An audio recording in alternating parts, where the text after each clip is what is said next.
Train এখন এই মুহূর্তে দাঁড়িয়ে আছে। এটা কোনো স্টেশন নয়, বাট পুরো ট্রেনটা দাঁড়িয়ে আছে। আর আমি এখন নেমেছি,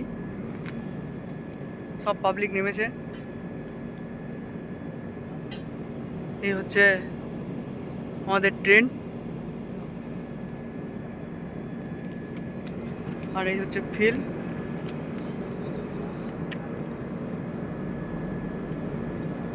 এটা হচ্ছে গীতাঞ্জলি এক্সপ্রেস।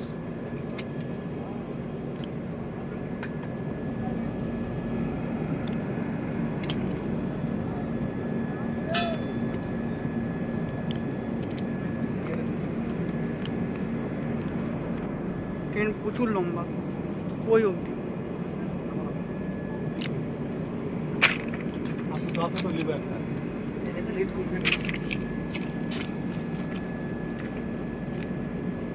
আর এত রোদ, বাপরে বাপ, আমি তো থাকতে পারছি না, আমি তো এসিতে ছিলাম।